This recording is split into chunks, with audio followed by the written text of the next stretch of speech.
ഒമാനിൽ വാദിയിലെ കാർ അപകടം. കാണാതായ റംലത്തിന്റെ മൃതദേഹം കണ്ടെത്തി. മരണം 3ആയി. മഴക്കെടുതി. മസ്നയിൽ വെള്ളത്തിൽ മുങ്ങിയ കാറിൽ അകപ്പെട്ടയാളെ ഹെലികോപ്റ്ററിൽ രക്ഷപ്പെടുത്തി. മസ്കത്തിൽ നിന്ന് കേരളത്തിലേക്കുള്ള മുഴുവൻ സർവീസുകളും മാർച്ച് 28 വരെ റദ്ദാക്കി എയർ ഇന്ത്യ എക്സ്പ്രസ്. മഴ മുന്നറിയിപ്പ്. ബസ് സർവീസുകൾ താൽക്കാലികമായി നിർത്തിവെച്ചു. ഒമാനിൽ നിന്നുള്ള പ്രധാന വാർത്തകളും വിശേഷങ്ങളുമായി ഗൾഫ് അപ്ഡേറ്റ്സ് ഒമാൻ തുടങ്ങുന്നു. എല്ലാ പ്രേക്ഷകർക്കും സ്വാഗതം.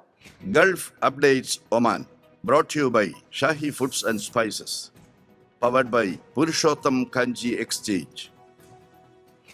ഒമാനിലെ ബർക്കയിൽ മലയാളി കുടുംബങ്ങൾ സഞ്ചരിച്ച വാഹനം വാദിയിൽ കുത്തൊഴുക്കിൽപ്പെട്ടുണ്ടായ അപകടത്തിൽ കാണാതായയാളുടെ മൃതദേഹം കണ്ടെടുത്തു. ഒമാനിലെ ബർക്കയിൽ ബിസിനസ്സുകാരനായ തൃത്താല സൗത്ത് തച്ചറത്തൊടിയിൽ മുഹമ്മദ് കുട്ടിയുടെ ഭാര്യ വടക്കേക്കര റംലത്തിന്റെ മരണമാണ് തിങ്കളാഴ്ച രാവിലെ സ്ഥിരീകരിച്ചത്.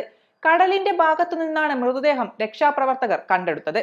ഇവരുടെ മകൻ യൂസുഫിന്റെ സുഹൃത്തും ഒമാനിൽ ബിസിനസ്സുകാരനായ പാലക്കാട് തൃത്താല സ്വദേശി ലുബിഷാദിന്റെ ഭാര്യ ഷംലയും അപകടത്തിൽ മരിച്ചിരുന്നു.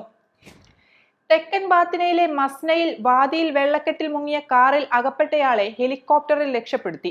ശനിയാഴ്ച രാത്രിയാണ് സംഭവം. സിവിൽ ഡിഫൻസ് ആൻഡ് ആംബുലൻസ് അതോറിറ്റിയും റോയൽ ഒമാൻ പോലീസ് എയർവിംഗും ചേർന്നാണ് രക്ഷാപ്രവർത്തനം നടത്തിയത്. കാർ പൂർണ്ണമായും വെള്ളത്തിൽ മുങ്ങിയെങ്കിലും യാത്രക്കാരൻ കാറിന് മുകളിൽ കയറി നിന്നതോടെയാണ് മരണത്തിൽ നിന്ന് രക്ഷപ്പെട്ടത്. ആർഒപിയുടെ എയർവിംഗ് എത്തി ഇയാളെ രക്ഷപ്പെടുത്തി ആശുപത്രിയിലേക്ക് മാറ്റി. ഇയാൾക്ക് ആരോഗ്യ പ്രശ്നങ്ങളൊന്നുമില്ലെന്ന് അധികൃതർ അറിയിച്ചു. മസ്കത്തിൽ നിന്ന് കണ്ണൂർ, കോഴിക്കോട്, കൊച്ചി, തിരുവനന്തപുരം എന്നിവിടങ്ങളിലേക്കുള്ള എല്ലാ സർവീസുകളും മാർച്ച് 28 വരെ എയർ ഇന്ത്യ എക്സ്പ്രസ് റദ്ദാക്കി. അതേസമയം മസ്കത്തിൽ നിന്ന് മുംബൈ, ന്യൂഡൽഹി സെക്ടറുകളിലേക്ക് എയർ ഇന്ത്യ എക്സ്പ്രസ് സർവീസുകൾ തുടരും. കേരളത്തിലേക്കുള്ള വിമാനങ്ങൾ റദ്ദാക്കിയത് സംബന്ധിച്ച ഔദ്യോഗിക സന്ദേശം യാത്രക്കാർക്ക് ലഭിച്ചു തുടങ്ങി.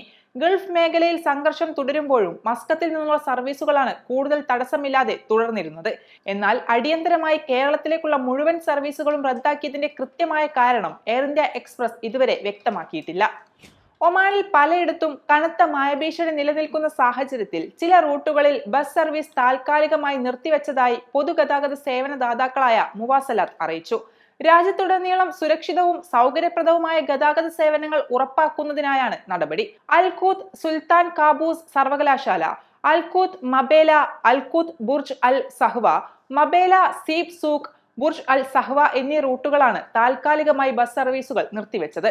കാലാവസ്ഥാ വ്യതിയാനങ്ങൾ പരിഗണിച്ച് മസ്കത്ത് നഗരത്തിനകത്തെയും മറ്റ് നഗരങ്ങൾ തമ്മിലുള്ള ബസ് സർവീസുകൾ തുടരുന്നത് സംബന്ധിച്ച് തുടർച്ചയായ അവലോകനം നടത്തുമെന്ന് മുവാസലാത്ത് അറിയിച്ചു. കൂടുതൽ സർവീസുകൾ നിർത്തിവെക്കേണ്ട സാഹചര്യമുണ്ടായാൽ അത് സംബന്ധിച്ച അറിയിപ്പുകൾ യാത്രക്കാരെ നേരിട്ട് അറിയിക്കുമെന്നും അധികൃതർ വ്യക്തമാക്കി. ഗൾഫ് അപ്ഡേറ്റ്സ് ഒമാൻ പൂർണ്ണമാകുന്നു. പ്രവാസ ലോകത്തെ പുത്തൻ വാർത്തകൾ അറിയാൻ ഗൾഫ് മാധ്യമത്തിന്റെ സോഷ്യൽ മീഡിയ പ്ലാറ്റ്ഫോമുകൾ സന്ദർശിക്കുക. ഗൾഫ് അപ്ഡേറ്റ്സ് നിങ്ങളുടെ വാട്സാപ്പിൽ ലഭിക്കുന്നതിന് നിങ്ങളുടെ പേരും സ്ഥലവും 96201150 എന്ന നമ്പറിലേക്ക് വാട്സാപ്പ് മെസ്സേജ് അയക്കൂ.